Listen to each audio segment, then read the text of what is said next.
പ്രസിദ്ധമായ വയനാട്ടിലെ Edakkal ഗുഹാചിത്രങ്ങളെക്കുറിച്ചുള്ള documentary cinema പുറത്തിറങ്ങി. പാരിസ്ഥിതിക പ്രശ്നങ്ങൾ ഗുഹാചിത്രങ്ങൾക്കുണ്ടാക്കുന്ന ആഘാതങ്ങളും എടക്കൽ ദി റോക്ക് മാജിക് എന്ന പേരിട്ട ഡോക്യുമെന്ററിയിൽ പ്രതിപാദിക്കുന്നു. PT സന്തോഷ് കുമാറാണ് ഡോക്യുമെന്ററിയുടെ സംവിധായകൻ.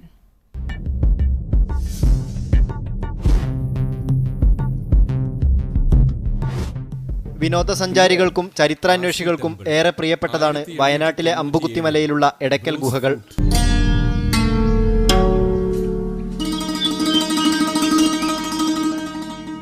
ഇവിടെയുള്ള ഗുഹാചിത്രങ്ങൾക്ക് നവീന ശിലായുഗത്തോളം പഴക്കമുണ്ടെന്ന് ചരിത്രകാരന്മാർ പറയുന്നു. എടക്കൽ ഗുഹാചിത്രങ്ങളുടെ പ്രാധാന്യവും അവ സംരക്ഷിക്കപ്പെടേണ്ടതിന്റെ ആവശ്യകതയും പറയുകയാണ് എടക്കൽ ദി റോക്ക് മാജിക്. മലയാള ഭാഷയുടെ ആദിമ രൂപം എടക്കൽ കാണുന്നു എന്നുള്ളതാണ് ഒന്നാമത്തെ കാര്യം. എടക്കൽ ഗുഹയുടെ സമീപ പ്രദേശങ്ങളിൽ നടക്കുന്ന കോറിയിങ് എത്രമാത്രം ആ ചരിത്ര അവശേഷിപ്പിനെ അല്ലെങ്കിൽ ചരിത്ര സ്മാരകത്തെ പ്രതികൂലമായി ബാധിക്കുന്നു എന്ന് കാണിക്കുന്ന ഒരു കാര്യം കൂടെ ഞങ്ങൾ ഇതിലൂടെ മുന്നോട്ട് വയ്ക്കുന്നുണ്ട്. മലബാറിലെ ബ്രിട്ടീഷ് പോലീസ് ഉദ്യോഗസ്ഥനായിരുന്ന ഫ്രെഡ് ഫോസത്തിലൂടെ 1901 ഗുഹാചിത്രങ്ങളെക്കുറിച്ച് ആദ്യമായി പുറം ലോകം അറിഞ്ഞത്. പ്രമുഖ ചരിത്രകാരന്മാരുടെയും ലിപി വിദഗ്ധരുടെയും വിവരണങ്ങളിലൂടെ ഈ അറിവുകൾ പുതുതലമുറക്കു കൂടി പകർന്നു നൽകുകയാണ് documentary.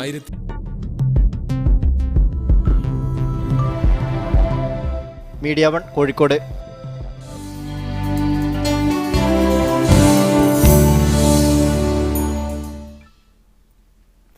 Edakkal the rock magic എന്ന ഡോക്യുമെന്ററിയുടെ സംവിധായകനാണ് ഇന്ന് മോർണിംഗ് ഷോയിൽ അതിഥിയായി എത്തിയിരിക്കുന്നത്. സന്തോഷ് കുമാർ, മോർണിംഗ് ഷോയിലേക്ക് സ്വാഗതം. ഈ ഡോക്യുമെന്ററിയെ പറ്റി പറയുകയാണെങ്കിൽ ഒരുപക്ഷെ എടക്കൽ ഗുഹ എന്ന് പറയുമ്പോൾ അതിന് വലിയൊരു ചരിത്ര പശ്ചാത്തലവും അതുപോലെ തന്നെ ഒരു സാംസ്കാരിക പശ്ചാത്തലം കൂടിയുണ്ട്. സ്വാഭാവികമായും ഈ ഡോക്യുമെന്ററി എടുക്കുമ്പോൾ വലിയ രീതിയിലുള്ള ഒരു മുന്നൊരുക്കം ഇതിന് ആവശ്യമായി വന്നിട്ടുണ്ട്. തീർച്ചയായിട്ടും ഏകദേശം ഒരു 4.5 വർഷത്തോളമാണ് ഞാൻ ഈ ഡോക്യുമെൻ്ററി ചെയ്യാൻ വേണ്ടി എടുത്തത്. മാത്രമല്ല എൻ്റെ ഒപ്പമുള്ള ക്യാമറാമാൻ, അതുപോലെ എഡിറ്റ് ചെയ്ത ഷാജഹാൻ, ഇങ്ങനെയുള്ള ഒരു കൂട്ടം ആളുകളുടെ ഒന്നിച്ചുള്ളൊരു പ്രവർത്തന ഫലമായിട്ടാണ് ഈ 4 കൊല്ലം കൊണ്ട് തന്നെ നമുക്ക് തീർക്കാൻ പറ്റിയിട്ടുള്ളത്. സാധാരണഗതിയിൽ എടക്കൽ ഗുഹ എന്നൊക്കെ പറയുമ്പോൾ നമ്മൾ എപ്പോഴും ഒരു ടൂറിസം അല്ലെങ്കിൽ അത്തരം ഒരു പ്രകൃതി രമണീയത അത്തരം കാര്യങ്ങൾ പറയുന്നതിന് വേണ്ടി മാത്രമാണ് നമ്മൾ ചർച്ച ചെയ്യപ്പെടുന്ന ഒരു വിഷയം.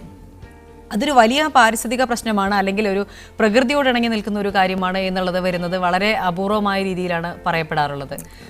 ആ ഒരു തലത്തിലേക്ക് ഇതിനെ കൊണ്ടുവന്നത് എങ്ങനെയാണ്? എടക്കൽ ഗുഹയെ എടക്കൽ റോക്ക് ദ മാജിക്കിൽ എങ്ങനെയാണ് അത് അവതരിപ്പിച്ചത്? നമ്മൾ ഈ കേരളത്തിൽ സത്യത്തിൽ റോക്ക് ആർട്ട് ആ ഒരു മേഖല, ആ ഒരു ശാഖയെക്കുറിച്ചുള്ള പഠനം വളരെ വളരെ എന്താ പറയുക ബാല്യമായ ദിശയിലാണ്. അതിൻ്റെ ഒരു പ്രാരംഭ നടപടികൾ പോലും തുടങ്ങിയിട്ടില്ല എന്ന് വേണം പറയാൻ. നോക്കൂ, നമ്മൾ ഫ്രാൻസിലെ അൽറ്റാമിറ അല്ലെങ്കിൽ മറ്റ് സ്പെയിനിലൊക്കെ നോക്കിക്കഴിഞ്ഞാൽ അവർ 1970 1000 ചില്ലാനം ആളുകൾ ഒരു ദിവസം ആ ഗുഹയിൽ ചെല്ലുകയുണ്ടായ കാരണത്താൽ മാത്രം അത് അടച്ചുപൂട്ടുകയും തുടർന്ന് ഒരു റെപ്ലിക്ക മ്യൂസിയം തൊട്ടടുത്ത് തന്നെ സ്ഥാപിച്ചുകൊണ്ട് ആളുകൾക്ക് കാണാനുള്ള സൗകര്യം ഉണ്ടാക്കുകയും ചെയ്തു. നമ്മുടെ ഈ ഗുഹയുടെ മേൽക്കൂര പോലുമില്ല. മഴക്കാലത്ത് ധാരാളം മഴവെള്ളം ഒലിച്ചിറങ്ങുകയും ആ ചുമരുള്ള ചിത്രങ്ങളൊക്കെ നശിച്ചു പോവുകയും ചെയ്യുന്ന അവസ്ഥയാണ്. മറയൂരിലേക്ക് നോക്കിക്കഴിഞ്ഞാൽ അവിടെ യാത്രക്കാർ പെപ്സി, കൊക്കക്കോള ഇത്തരം സാധനങ്ങൾ ഫോട്ടോ എടുക്കുമ്പോൾ ഈ പാറ ചിത്രങ്ങളുടെ തെളിച്ചത്തിന് വേണ്ടിയിട്ട് അതിന്മേൽ ഒഴിക്കുകയും പിന്നീട് ആ പാറ ദ്രവിച്ചു പോവുകയും ചെയ്യുന്ന വളരെ ദയനീയമായ അവസ്ഥയാണ് നമ്മുടെ ഈ ഡോക്യുമെൻ്ററിയുമായി ബന്ധപ്പെട്ട യാത്രയിൽ നമുക്ക് കാണാൻ കഴിഞ്ഞിട്ടുള്ളത്. എടക്കൽ ഗുഹ വേണ്ട രീതിയിൽ പരിരക്ഷിക്കപ്പെടുന്നില്ല എന്നുള്ള ഒരു തോന്നൽ തന്നെയാണോ ഈ വിഷയത്തെ തന്നെ ഡോക്യുമെന്ററി ആക്കാൻ തീരുമാനിച്ചിരുന്നത്? ഇത് അത്തരത്തിലല്ല, അങ്ങനെ പറയാൻ പറ്റില്ല. കാരണം കേരള ഗവൺമെൻറ് ആർക്കിയോളജി ഡിപ്പാർട്ട്മെൻറ്റ് അതിൻ്റെ എല്ലാ രീതിയിലും അത് സംരക്ഷിക്കുന്നുണ്ട്. പക്ഷേ പൊതുവേ നമ്മുടെ നാട്ടിൽ ജനങ്ങൾക്കായാലും ശരി അല്ലെങ്കിൽ ഇത്തരത്തിലുള്ള ഗവേണിംഗ് ബോഡിക്കായാലും ശരി ഈ ഹിസ്റ്റോറിക്കൽ മോണ്യുമെൻറ്റ്സിനോട് എന്തോ ഒരു വിമുഖത പൊതുവെ കാണുന്നുണ്ട്. അതിൻ്റെ ഭാഗമായിട്ട് വേണം ഇതിനെ കാണാൻ. ഔദ്യോഗികമായിട്ട് അവർ ചെയ്യാൻ പറ്റാവുന്ന കാര്യങ്ങളൊക്കെ ചെയ്യുന്നുണ്ട്. അത് ഇടയ്ക്കയിൽ റിനോവേഷൻസൊക്കെ നടത്തുന്നുണ്ട്, അതിൽ കമ്പി ഗ്രില്ലൊക്കെ ഇട്ടിട്ട് തിരിക്കുന്നുണ്ട്, ഇങ്ങനെയുള്ള കാര്യങ്ങളൊക്കെ ചെയ്യുന്നുണ്ട്. പക്ഷെ പോരാ എന്നാണ് അഭിപ്രായം. ഇത്തരം റിനോവേഷൻസ് എന്നുള്ളതിനപ്പുറത്തേക്ക് ഇത് സംരക്ഷിക്കുക, ഇത് കാരണം പ്രകൃതിയിൽ തന്നെ ഉണ്ടാകുന്ന ചില കാര്യങ്ങൾ അതിൽ പിൽക്കാലത്ത്, അതായത് ചരിത്രാതീത കാലം മുതൽ രേഖപ്പെടുത്തിയിരിക്കുന്ന ലിഖിതങ്ങളാണ് അതിലുള്ളത്. അപ്പം ആർട്ട് എന്ന് അതിനെ പറഞ്ഞ് നിസ്സാരവൽക്കരിക്കാൻ കഴിയില്ല. കാരണം അത്രയും വിപുലമായ ഒരു വലിയൊരു ശ്രേണി തന്നെയാണത്. ഭാഷയിലും സംസ്കാരത്തിലും അതിനപ്പുറത്തേക്ക് രാഷ്ട്രീയത്തിലും അതിന് വളരെ പ്രാധാന്യമുണ്ട് എന്ന് വിശ്വസിക്കുന്നുണ്ട്. കാരണം വയനാട്ടിലെ ഒരു എടക്കൽ ഗുഹയിലേക്ക് മാത്രം വരികയാണെങ്കിൽ എടക്കൽ ഗുഹയുടെ ഏറ്റവും വലിയ പ്രത്യേകത അത് ആദിവാസികളുടെ സംസ്കാരവുമായിട്ട് വളരെയധികം അടുത്ത് നിൽക്കുന്നു എന്നുള്ളതാണ്. അപ്പം അത്തരം കാര്യങ്ങൾ കൂടി സംരക്ഷിക്കപ്പെടേണ്ട ഒരു ബാധ്യത, അല്ലെങ്കിൽ അത് ഏറ്റെടുക്കുമ്പോൾ അത്തരം കാര്യങ്ങൾ കൂടി വറുതിയിൽ വരുത്തണം എന്നുള്ളൊരു ബാധ്യത ഉള്ളതുകൊണ്ടാണോ പലരും അതിൽ നിന്ന് മാറി നിൽക്കുന്നത്? പലരുടെയും കാര്യം എനിക്കറിയില്ല. പക്ഷേ ഞങ്ങൾ ഇതിൽ മുന്നോട്ട് വെച്ചൊരു വിഷയം എന്താ വെച്ചാൽ, ഇതിലുള്ള ഒരു രാഷ്ട്രീയം എന്ന് വെച്ചാൽ, നമ്മൾ എടക്കൽ മാത്രമല്ല, കേരളത്തിലെ കണ്ണൂർ ജില്ലയിൽ, അതുപോലെ കൊല്ലം ജില്ലയിൽ, തിരുവനന്തപുരം ജില്ലയിൽ, പാലക്കാട് ജില്ലയിൽ, ഇടുക്കി ജില്ലയിൽ, ഇവിടെയൊക്കെ കേരളത്തിലാകമാനം പാറച്ചിത്രങ്ങളുടെ വല്ലാത്തൊരു ശൃംഖല തന്നെയുണ്ട്. ഈ പാറച്ചിത്രങ്ങൾക്ക് പുറമെ നമ്മൾ കേരളത്തിന് പുറത്തേക്ക് നോക്കിക്കഴിഞ്ഞാൽ തമിഴ്നാട്ടിലുണ്ട്, കർണാടകയിൽ, ഒറീസയിൽ, മധ്യ ഇന്ത്യയിൽ, ചമ്പൽക്കാടുകളിൽ, വിന്ധ്യാശതപുര പർവ്വതനിരകളിൽ, ഈവൻ നമ്മുടെ കാശ്മീരിലെ ലഡാക്കിൽ വരെ ഇത്തരം പാറച്ചിത്രങ്ങളുണ്ട്. ഇതിലൊക്കെ ഒരു കോമൺ ഫാക്ടർ ഉണ്ട്, ഒരു കോമൺ പൊതുവായി കിടക്കുന്ന ഒരു അതിൽ ചില മോട്ടീവ്സുകൾ, അതിൽ ചില ബിംബങ്ങൾ, അതിൽ ചില അമൂർത്ത രൂപങ്ങൾ ഒക്കെ പരസ്പരം ബന്ധപ്പെട്ട് കിടക്കുന്നുണ്ട്. പ്രധാനമായിട്ടും റോ ഓഫ് കാറ്റിൽസ് എന്ന് പറയുന്ന ഒരു രീതി എല്ലാ പാറച്ചിത്രങ്ങളിലും കോമൺ ആയിട്ട് കാണാം. ഇത് ആ ഒരു പ്രാചീന കാലത്ത് നമ്മുടെ രാജ്യത്ത് നിലനിന്നിരുന്ന ഒരു സാമൂഹ്യ സാംസ്കാരിക ഒരു വ്യവസ്ഥ കാണിക്കുന്ന അതിൻ്റെ ഒരു അടയാളം കൂടിയായിട്ട് വേണം നമ്മളിതിനെ കാണാം. അങ്ങനെ ചരിത്രത്തിൻ്റെ അഡറുകളിലേക്ക് നമ്മൾ ഇറങ്ങിച്ചെല്ലുമ്പോൾ ഇത്തരത്തിലുള്ള ഒരു ദ്രവീഡിയൻ ഒരു സംസ്കൃതി, അല്ലെങ്കിൽ നമ്മുടെ ഡോക്യുമെൻ്ററിയിൽ പറയുന്നത് പോലെ കാട്ടിൽ മലഞ്ചെരുവുകളിൽ പാറ ഇടയിലൊക്കെ തെനയൊക്കെ വിതച്ച് കിളികളൊക്കെ ആട്ടി വളരെ സമാധാനത്തോടു കൂടി ജീവിച്ചിരുന്ന, പ്രകൃതിയുമായിട്ട് ഇഴുകിച്ചേർന്ന് ജീവിച്ചിരുന്ന ഒരു കൂട്ടം ആളുകൾ ഉണ്ടാക്കിയ ഒരു സംസ്കൃതിയുടെ മുകളിൽ പിന്നീട് ചക്രത്തിൻ്റെ വേഗതയും ഇരുമ്പ് ആയുധത്തിൻ്റെ മൂർച്ചയും ഒക്കെ ഉപയോഗിച്ചുകൊണ്ട് ധരാപാലർ എന്നൊക്കെ രീതിയിൽ സംഘകൃതികളിലൊക്കെ പറയുന്ന ചില ആളുകൾ കടന്നു വരികയും ഇത്തരത്തിലുള്ള ദ്രവീഡിയൻ ആളുകളെ, അല്ലെങ്കിൽ ദ്രവീഡിയൻ എന്ന് പറയാൻ പറ്റില്ല എങ്കിലും ആ ഒരു പീരീഡിൽ ജീവിച്ചിരുന്ന ഒരു കൂട്ടം, അല്ലെങ്കിൽ ഒരു സംസ്കൃതിയുമായി ബന്ധപ്പെട്ട ആളുകളെ ആദ്യം ദക്ഷിണേന്ത്യയിലേക്കും പിന്നീട് ഇന്ത്യക്ക് പുറത്തേക്കും നിഷ്ക്രമിക്കപ്പെടാൻ കാരണമായി ഇത്തരത്തിലുള്ള ആളുകളുടെ വരവ് എന്നുള്ള ഒരു രാഷ്ട്രീയം കൂടെ നമ്മളിതിൽ പറയുന്നുണ്ട്. ഈ താങ്കൾ സൂചിപ്പിച്ച പോലെ തന്നെ ഈ ഇടയ്ക്കലിലെ ശിലാലിഖിതങ്ങളെ പറ്റി ഒരുപാട് തർക്കം ഇപ്പോഴും നിലനിൽക്കുന്നുണ്ട്. കാരണം ഓരോ ചരിത്രകാരന്മാരും അത് പഠിക്കുമ്പോഴും ഓരോ വേർഷനിലാണ് അത് വരുന്നത്. താങ്കളൊരു 4 വർഷത്തോളം ഇത് പഠിക്കാൻ വേണ്ടി എടുത്തു എന്ന് പറഞ്ഞു. ഏറ്റവും, അതായത് ഇതുമായി ബന്ധപ്പെട്ട് ഏറ്റവും കറക്റ്റായിട്ട് തോന്നിയിട്ടുള്ള ഒരു പഠനം ഏതാണ്? ഈ നവീന ശിലായുഗത്തിലാണ് ഈ ലിഖിതങ്ങൾ എഴുതപ്പെട്ടതെന്ന് പറയുന്നുണ്ട്, എന്നാൽ അത്രത്തോളം പഴക്കമില്ല എന്നും പറയപ്പെടുന്നുണ്ട്. ഇതിൽ എടക്കൽ ഗുഹയും അല്ലെങ്കിൽ കേരളത്തിൽ പൊതുവെ പാറച്ചിത്രങ്ങളെ കുറിച്ചിട്ട് നമുക്ക് കൃത്യമായ ഒരു സയൻറ്റിഫിക് ഡാറ്റ അല്ലെങ്കിൽ ഡേറ്റിംഗ് ഇതുവരെ നടന്നിട്ടില്ല. ചില കമ്പാരിറ്റീവ് സ്റ്റഡീസ് നടന്നതിൻ്റെ ഭാഗമായിട്ടുള്ള കാലനിർണ്ണയമാണ് ഇപ്പോൾ നടന്നിട്ടുള്ളത്. അത് വെച്ച് നോക്കുമ്പോൾ അതിൽ തന്നെ 2 അഭിപ്രായമുള്ളത്.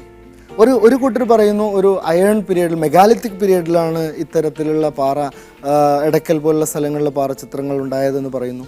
അതേസമയം ഫോസറ്റിൻ്റെ ആൻറ്റിക്വറിയിലുള്ള അദ്ദേഹത്തിൻ്റെ എടക്കലിനെ കുറിച്ചുള്ള ആദ്യത്തെ ലേഖനം 1901 പുറത്തു വന്നപ്പോൾ അദ്ദേഹം പറയുകയുണ്ടായത്, ഇത് എടക്കൽ പ്രദേശത്ത് നിന്നും പിന്നീട് നടത്തിയ ഉത്ഖനനങ്ങളിൽ ചില കൽമഴുകളൊക്കെ കിട്ടുകയുണ്ടായി. അതിപ്പം മദ്രാസിലെ ആർക്കിയോളജി മ്യൂസിയത്തിൽ സൂക്ഷിച്ചിട്ടുണ്ടെന്ന് പറയുന്നു. അങ്ങനെ നോക്കുമ്പോഴും അതുപോലെ ഈ ചിത്രങ്ങളുടെ മുഖം വലുതും ഉള്ളിലേക്ക് കൂർത്തുവാണിരിക്കുന്നത്, ചിലത് നല്ല ഷാർപ്പായിട്ടിരിക്കുന്നു. അപ്പം ചരിത്രകാരന്മാർ പൊതുവെ പറഞ്ഞിട്ടുള്ള ഇടയ്ക്കലുള്ളത് ഒരു കാലത്ത് മാത്രം ഉണ്ടായ ചിത്രങ്ങളോ ലിഖിതങ്ങളോ അല്ല, അത് കുറേ കാലങ്ങളായിട്ടുണ്ടായതാണ്.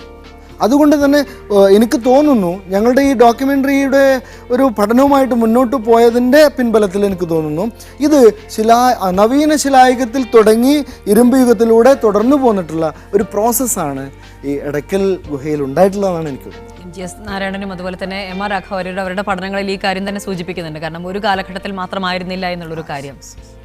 തീർച്ചയായിട്ടും നമുക്ക് ഇത്തരം ശിലാലിഖിതങ്ങളെക്കുറിച്ച് പഠിക്കുന്ന ഒരു ശാഖ കേരളത്തിനകത്തും പുറത്തുമുള്ള വിവിധ കാലഘട്ടങ്ങളിലായി നടത്തിയ പഠനങ്ങളിലൂടെ മനസ്സിലാക്കുന്ന ഒരു കാര്യം, ഇത് സംരക്ഷിക്കപ്പെടേണ്ടതിൻ്റെ ഒരു സാധ്യത കൂടി അതിൽ പറയുന്നുണ്ട്. കാരണം പുതിയ സാഹചര്യത്തിലുള്ള അന്തരീക്ഷ മലിനീകരണം ഉൾപ്പെടെയുള്ള കാര്യങ്ങൾ ഇതിനെ വലിയ തോതിൽ ബാധിക്കുന്നു എന്നുള്ളത് ഒരു ആരോപണങ്ങൾ പലതരത്തിൽ വരുന്നുണ്ട്. എടക്കലിൻ്റെ കാര്യത്തിൽ മാത്രമല്ല, പൊതുവേ അത്തരത്തിൽ ഇതിനെ സംരക്ഷിക്കേണ്ടതിന് നമ്മൾ നേരത്തെ അതിനെ സംരക്ഷിക്കപ്പെടാതിരിക്കുന്നതിനെ കുറിച്ച് പറഞ്ഞു. സംരക്ഷിക്കപ്പെടാനുള്ള സാധ്യതകൾ എത്രത്തോളമാണ്? എന്തൊക്കെയാണ് അതിനുവേണ്ടി ചെയ്യാനുള്ള നിർദ്ദേശങ്ങൾ? എടക്കലിനെ സംബന്ധിച്ച് നമുക്ക് ആദ്യമായിട്ട് എനിക്ക് തോന്നിയിട്ടുള്ളൊരു കാര്യം, അവിടെ ഞാൻ പല പ്രാവശ്യം ചെന്ന സ്ഥിതിക്ക് തോന്നിയിട്ടുള്ള കാര്യം, എടക്കലിൻ്റെ ഒരു പകുതി ഭാഗം മാത്രമേ റൂഫുള്ളൂ. പകുതി കഴിഞ്ഞാൽ പിന്നെ ഓപ്പണാണ്. ആ ഓപ്പൺ റൂഫിലൂടെ ധാരാളം വെയിൽ, ധാരാളം മഴ ഒക്കെ താഴത്തേക്ക് പതിക്കുകയാണ്. ഇത് ശരിക്കും ഈ പാറ ഒരു മൂക്കാത്ത പാറ എന്നാണ് അവിടുത്തെ ലോക്കൽ ആളുകൾ പറയുക. ഞാനവിടെ എടക്കൽ കോളനിയിൽ ചെന്നപ്പോൾ അവർ പറഞ്ഞത് എളുത്ത് കള്ളിപ്പോള എന്നാണ് ഈ ഗുഹയെ അവർ വിളിച്ചിരുന്നത്. അതുപോലെ മൂക്കാത്ത പാറ എന്നുള്ള സോഫ്റ്റ് സ്റ്റോൺ എന്നാണ് അതിൽ നിന്ന് നമ്മൾ മനസ്സിലാക്കേണ്ടത്. അപ്പോൾ ഈ സോഫ്റ്റ് സ്റ്റോൺ ആയതുകൊണ്ടാണ് അതിൽ കൽമഴ ഉപയോഗിച്ച് ചെയ്യാൻ പറ്റിയിട്ടുള്ളത്. അപ്പോൾ നോക്കൂ, നമ്മൾ നിരന്തരം ഇത്തരത്തിലുള്ള ആഘാതം, ഈ മഴയുടെ ആഘാതം ഏൽക്കുമ്പോൾ ഈ പാറയുടെ പ്രതലം പൊടിഞ്ഞു പോകുന്നൊരവസ്ഥ ഉണ്ട്. അപ്പോൾ ആദ്യമായിട്ട് നമുക്കവിടെ മേൽക്കൂര ഉണ്ടാക്കാം. ഇത് ഏതൊരു സാധാരണക്കാരന് മനസ്സിലാവുന്ന കാര്യമാണ്. അങ്ങനെ ഒരു റൂഫിംഗ് അവിടെ ആദ്യം ഉണ്ടാക്കണം. പിന്നെ നമുക്ക് അവിടെ ഇപ്പം ഈ ഇന്നലെ പത്രത്തിൽ കണ്ടൊരു ന്യൂസ്, 3000-ഓളം ആളുകൾ അവിടെ കയറാൻ പറ്റാതെ പോവുക ചെയ്തിട്ടുള്ളത്, മടങ്ങി പോവുക ചെയ്തിട്ടുള്ളത്. അപ്പോൾ അവിടെ കയറിയിട്ടുള്ള ആൾക്കാർ എത്ര ഉണ്ടാവും? അപ്പോൾ നമ്മൾ ഈ കയറുന്ന സമയത്ത് ഓരോ ആളുകളുടെയും നമ്മുടെ ശ്വാസോച്ഛ്വാസത്തിൽ നിന്നൊക്കെ വരുന്ന ഹ്യൂമിഡിറ്റി, അങ്ങനെയുള്ള കാര്യങ്ങളൊക്കെ ഇതിനെ നശിപ്പിക്കുന്നു എന്നുള്ളൊരു പഠനം അടുത്ത കാലത്തുണ്ടായി. ഇനി മറയൂരത്തെ കാര്യം എടുക്കുകയാണെങ്കിൽ അവിടെ ഞാൻ പറഞ്ഞല്ലോ സഞ്ചാരികൾ, അവിടെ ശരിക്കും ആർക്കിയോളജിയുടെ കീഴിൽ ഒരു സൈറ്റേ ഉള്ളൂ. ശരിക്കും അവിടെ 21ഓളം സൈറ്റുകളുണ്ട്. ഈ സൈറ്റുകൾ സാധാരണ അവിടുത്തെ ട്രക്കിംഗ് മൂഡിലുള്ള ആളുകളാണ് അങ്ങോട്ട് പോകാറ്. അവർക്കെന്താ വെച്ചാൽ ഇതിൻ്റെ ഒരു ചരിത്ര പ്രാധാന്യത്തെക്കുറിച്ചിട്ട് വലിയ ബോധമൊന്നുമില്ല. അതുകൊണ്ട് തന്നെ അവരെന്ത് ചെയ്യും, ഫോട്ടോ ക്ലാരിറ്റിക്ക് വേണ്ടിയിട്ട്, ഞാൻ നേരത്തെ പറഞ്ഞല്ലോ, ഈ കൊക്കക്കോള, പെപ്സി ഇത്തരം പാനീയങ്ങളാണ് അതിൻ്റെ മുകളിൽ ഒഴിക്കുന്നത്. ഇത് സാധാരണ നാച്ചുറലായിട്ടുള്ള ഒരു പാറയുടെ ഒരു വ്യവസ്ഥയെ പൊടിച്ചു കളയുന്ന രീതിയിലേക്ക് അത് പോകുന്നുണ്ട്. അതുപോലെ ആനകൾ അവരുടെ ശരീരം വെച്ച് ഉരയ്ക്കുന്നുണ്ട്. അതുപോലെ ഈ ഉറവ വന്നിട്ട് അവിടെ ഈ പൂപ്പൽ, പായലൊക്കെ പിടിച്ച് നശിക്കുന്നുണ്ട്. ഇതൊക്കെ നമുക്ക് വളരെ ലളിതമായിട്ട് നമ്മുടെ ഈ ആർക്കിയോളജി ഡിപ്പാർട്ട്മെൻറ്റിന് ചെയ്യാവുന്നതാണ്. അവർ ചെയ്യുന്നുണ്ട് കേട്ടോ, കുറേ കാര്യങ്ങളൊക്കെ അവർ ചെയ്യുന്നുണ്ട്.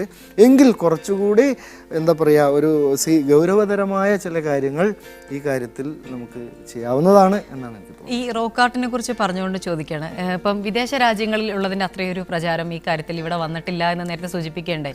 എനിക്ക് ഇന്ത്യയിൽ തന്നെ ഐരാവത മഹാദേവനം പോലുള്ള ആളുകളുടെ പേരുകൾ നമ്മൾ പല ഘട്ടങ്ങളിലായിട്ട് കേട്ടതാണ്. അവർ ഒരുപാട് കാര്യങ്ങൾ ചെയ്തതായിട്ട് അറിഞ്ഞിട്ടുമുണ്ട്. അത്തരത്തിലുള്ളൊരു പ്രവർത്തനം, തുടർ പ്രവർത്തനങ്ങൾ ഇല്ലാതെയാണോ പോയത്? ഐരാവതം മഹാദേവൻ സാറ് സത്യത്തിൽ സൗത്ത് ഇന്ത്യൻ എപ്പിഗ്രാഫിസ്റ്റ് എന്ന പേരിലാണ് അദ്ദേഹം അറിയപ്പെടുന്നത്. ഹാർവാർഡ് യൂണിവേഴ്സിറ്റി അദ്ദേഹത്തിൻ്റെ ഒരു പ്രസിദ്ധമായ പുസ്തകമൊക്കെ പബ്ലിഷ് ചെയ്തിട്ടുണ്ട്. എനിക്കെന്തായാലും അദ്ദേഹത്തെ കാണാനുള്ളൊരു ഭാഗ്യം ഉണ്ടായിരുന്നു. 3 ദിവസം മദ്രാസിൽ നമ്മൾ അതിനു വേണ്ടി കുറേ ബുദ്ധിമുട്ടിയെങ്കിലും അദ്ദേഹത്തെ കാണാനുള്ള ഒരു ഇതുണ്ടായി. അദ്ദേഹം ആ സമയത്ത് പറഞ്ഞത്, നമ്മൾ ഡോക്യുമെൻ്ററി തന്നെ പറയുന്നുണ്ട്, കേരളത്തിലെ പബ്ലിക്കിന് ഒരു അവയർനെസ് ഈ കാര്യത്തിൽ ഉണ്ടാവണമെന്നും, അതുപോലെ പിന്നെ ചോദിച്ച ചോദ്യം ഒന്നുകൂടെ ഒന്ന് പറയാൻ പറ്റും, ഞാനിന്ന് വിട്ടുപോയി, അതുണ്ടായത്. കാരണം അത്തരം ആളുകൾ ഒരുപാട് കാര്യങ്ങൾ നേരത്തെ ചെയ്തിട്ടുണ്ട്. കാരണം ഇത്തരം ലിഖിതങ്ങൾക്ക് വേണ്ടിയിട്ടോ അല്ലെങ്കിൽ ചിത്രങ്ങൾക്ക് വേണ്ടിയിട്ടോ ഒക്കെ. പക്ഷേ എന്തുകൊണ്ടോ അതിനെ സംരക്ഷിക്കുന്ന തരത്തിലേക്ക് കൂടുതൽ കാര്യങ്ങൾ, തുടർ പ്രവർത്തനങ്ങൾ ഇല്ലാതെയാണോ പോയതെന്നാണ്. തുടർ പ്രവർത്തനങ്ങളുടെ കാര്യത്തിൽ നമ്മൾ ഇതിൽ പറയുന്നൊരു കാര്യമുണ്ട്. നമുക്ക് നമ്മുടെ ഈ ലോകത്തിൽ തന്നെ റോക്ക് ആർട്ട്, റോക്ക് പെയിൻറ്റിങ്സ് ധാരാളമുണ്ട്. ഫ്രാൻസിലായാലും സ്പെയിനിലായാലും ഇന്ത്യയിൽ തന്നെ നമുക്ക് ബിംബേഡ്കയിലായാലും ഒക്കെ ധാരാളമുണ്ട്. പക്ഷേ കേരളത്തിൽ ഉള്ള എടക്കൽ ഗുഹയിലുള്ള തരത്തിലുള്ള ഒരു എൻഗ്രേവിങ്സ് അല്ലെങ്കിൽ എച്ചിങ്സ് മോഡലുള്ള ഒരു ആർട്ട്, ആ ഒരു രീതി ലോകത്ത് ഇവിടെ മാത്രമേ ഉള്ളൂ. അതുകൊണ്ട് തന്നെ യുനെസ്കോയിലെ പൈതൃക പട്ടികയിൽപ്പെടുത്തിയിട്ട് നമുക്കിത് മുന്നോട്ട് കൊണ്ടുപോകുന്നതാണ്. അതിന് നമ്മൾ മുൻകൈ എടുക്കേണ്ടതാണ് എന്നാണ് എനിക്ക് പറയാനുള്ളത്. ഈ എടക്കലിൻ്റെ റോക്ക് മാജിക് എന്ന ഡോക്യുമെൻ്ററി മുന്നോട്ട് വയ്ക്കുന്ന സന്ദേശം എന്താണ്? ഈ എടക്കലിൻ്റെ ഒരു ചരിത്ര പശ്ചാത്തലത്തെക്കുറിച്ച് ജനങ്ങളിൽ അവബോധം സൃഷ്ടിക്കുക എന്നതാണോ? അതിലപ്പുറം എടക്കൽ ഇപ്പോൾ നേരിടുന്ന പാരിസ്ഥിതിക വെല്ലുവിളിയെക്കുറിച്ചുള്ള ഒരു മുന്നറിയിപ്പാണോ? ഞങ്ങൾ 2 രീതിയിലാണ് ഇതിനെ സമീപിക്കുന്നത്. ഒന്ന് ആർട്ട് എഡ്യൂക്കേഷൻ ലെവലിൽ, മറ്റൊന്ന് പാരിസ്ഥിതിക സംരക്ഷണം എന്നുള്ള രീതിയിൽ.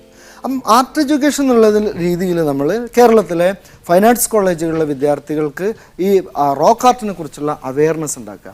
നമ്മുടെ സിലബസിലെ ആർട്ട് ഹിസ്റ്ററി എന്ന് പറയുന്നത് ഒരു കേരള ആർട്ട് ഹിസ്റ്ററി ഇപ്പോഴും രൂപപ്പെടാനായിട്ടുണ്ട്. അത് ഇത്തരം പാറച്ചിത്രങ്ങളിൽ നിന്ന് തുടങ്ങണമെന്നാണ് നമ്മൾ അവരോട് പറഞ്ഞിട്ടുള്ള കാര്യം. മറ്റൊന്ന് ഈ പാരിസ്ഥിതിക പ്രശ്നത്തെക്കുറിച്ചിട്ട് വയനാട് പോലുള്ള ഈ സൈറ്റിലെ പ്രദേശങ്ങളിലെ അവിടുത്തെ പ്രദേശവാസികളെ ബോധവൽക്കരിക്കുന്ന രീതിയിൽ നമ്മൾ ഈ പ്രദർശനങ്ങളും മറ്റ് അതിനെക്കുറിച്ചുള്ള ഡിബേറ്റുകളും ഒക്കെ സംഘടിപ്പിച്ചുകൊണ്ട് മുന്നോട്ട് പോവുകയാണ്. ഈ CD ഒരിക്കലും വിൽപ്പനയ്ക്കുള്ളതല്ല. ഈ ഡോക്യുമെൻ്ററി ഇത് നമ്മൾ ഫ്രീ ആയിട്ട് വിതരണം ചെയ്യാൻ ഉദ്ദേശിച്ചിട്ടുള്ളതാണ്. അതിൽ നിന്ന് നിങ്ങൾക്ക് എൻ്റെ ഉദ്ദേശശുദ്ധി മനസ്സിലാവുമെന്ന് വിചാരിക്കുന്നു. സാമൂഹിക പ്രതിബദ്ധത എന്ന് വേണമെങ്കിൽ അതിനെ പറയാവുന്നതാണ്. കാരണം എല്ലാവർക്കും അത് ഉപയോഗപ്പെടുന്ന രീതിയിൽ പരിചയപ്പെടുത്താനുള്ള ഒരു മാർഗം. വലിയ നല്ല രീതിയിലുള്ള ഒരു പ്രതികരണം തന്നെ ഈ ഡോക്യുമെന്ററിക്ക് ഉണ്ടാവട്ടെ. മോർണിംഗ് ഷോയിൽ അദ്ദേഹത്തിന് വളരെയധികം നന്ദി. വളരെയധികം നന്ദി. ഒരു ചെറിയ ഇടവേള.